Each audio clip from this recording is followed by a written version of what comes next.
زندہ کرے، جو ہمارے عمل کو کیا کرے؟ زندہ کرے، اللہ اس کے اوپر رحمت کرے۔ اگر دعا چاہتے ہیں امام صادق علیہ السلام، صلی اللہ علیہ تو مجالس میں زندہ کریں کس بات کو؟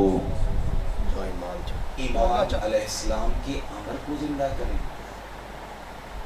ان کے جو فرامین ہیں ان کو زندہ کیا۔ میں کچھ باتیں کیونکہ آپ میں سے ہی ہوں تو کچھ باتیں اپنی بھی کر دوں۔ غم ہو ہمیں لیکن صرف آمدہ ہی غم ہو گئی،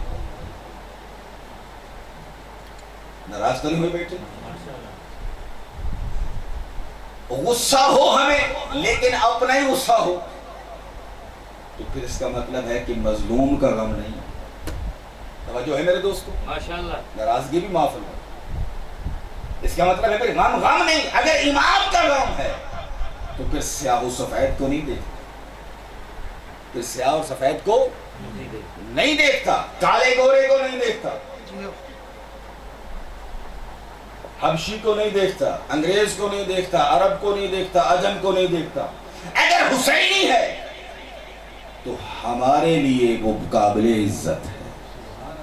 اب جو ہے میرے دوست، آپ کا وقت زیادہ لے لیا، حالانکہ میرا دل نہیں تھا، میں معذرت چاہتا ہوں اس بات کے اوپر۔ اگر حسینی ہے تو قابل عزت ہے۔ ایک واقعہ مولا حسین علیہ السلام کہ جو محبوں سے محبت رکھتے ہیں اللہ تعالیٰ ان کو کوئی کم اجر نہیں دیتا۔ ایک طالب علم عالم ظاہر خود کے شاگرد تھے یا کسی اور کے بڑی بزرگ ہستی کے شاگرد تھے، استاد بھی تو وہ کامل تھا نا، بڑی ہستی تھی۔ درس میں حاضر ہوئے یہی شاگرد طالب علم، توجہ ہے میرے دوستو، ایک تصرف پڑے گا باواز بلند، اللہ صلی علی محمد۔ درس میں حاضر ہوئے تو بزرگ عالم دین نے کہا کہ آج رات تم نے کون سا ایسا خاص کام انجام دیا ہے کہ تمہارے چہرے کے اوپر خاص نور ہے؟ توجہ چاہتا ہوں، توجہ کا طالب ہوں اس واقعے کے اوپر، یہ کیا وجہ ہے کہ آج تمہارے چہرے کے اوپر ایک خاص نور ہے؟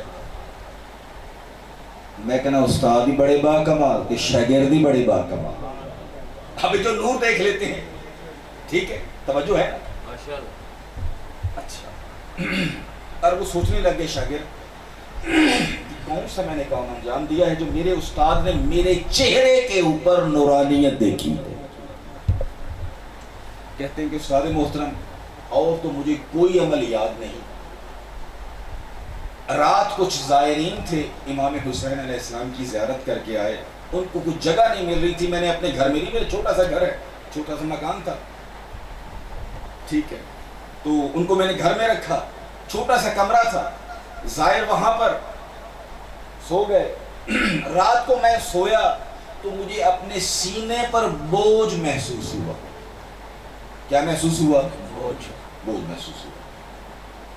میں بڑا پریشان، میں نے دیکھا کیا ہے، دیکھا کہ کسی کی ٹانگ میرے سینے پر ہے۔ تو میں نے دیکھا کہ یہ زائر ہے، یہ سویا ہوا ہے، تھکا ہوا ہے، اگر میں اس کی ٹانگ کو ایک طرف کرتا ہوں جاگ جائے گا، ٹھیک ہے، اس کی نیند خراب ہوگی۔ زائر حسین کی ٹانگ اگر میرے سینے پر ہے تو کوئی مشکل نہیں، پتہ نہیں گل میں سمجھا سکیا نہیں سمجھا۔ ماشاءاللہ۔ تو یہی مجھے کام کو یاد آ رہا ہے جو اچھا ہوا، باقی تو مجھے فرمایا کہ پھر یہ اسی کی نورانیت ہے۔ سمجھ میں آ رہی ہے؟ امام حسین علیہ السلام کی ہر چیز سے محبت ہونی چاہیے، امام حسین سے جو چیز بھی منسوب ہے اس کی محبت فائدہ، چاہے وہ محب ہے تب قابل محبت ہے، چاہے کوئی اور چیز ہے تب قابل محبت ہے۔ پہلی محرم ہے، آپ کا بہت وقت لے لیا،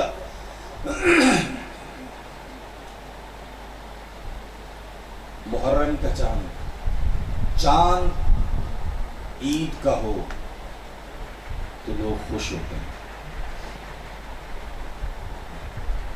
لیکن یہ عید کا چاند نہیں بلکہ محرم کا چاند وہ ہے جو زہرا سلام اللہ علیہا کے گھر کے اجڑنے کی خبر دیتا ہے۔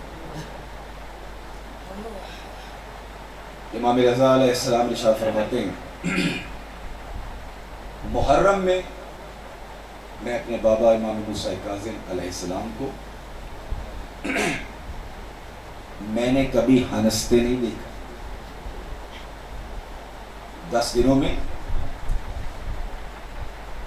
کبھی آپ کے اوپر میں نے تبسم نہیں دیکھا، ہنستے نہیں دیکھا، بلکہ فرمایا کہ 10ویں والے دن یہ حزن بڑھ جاتا تھا۔ کیوں؟ الذی قتل فیہ الحسین علیہ السلام، اس میں ہمارے جد شہید ہوئے، اس میں ہمارے بڑی لمبی روایت ہے امام رضا علیہ السلام کی۔ لوگ کہتے ہیں کہ علامہ علی نقی رحمۃ اللہ علیہ کا جملہ کہ لوگ اعتراض کرتے ہیں کب تک روئیں گے آپ؟ 1000 سال گزر گئے، آج بھی رو رہے ہیں، جملہ ایک ہی کافی ہے۔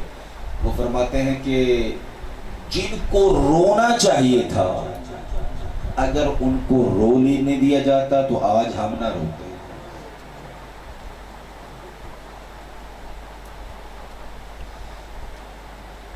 جو وارث تھے،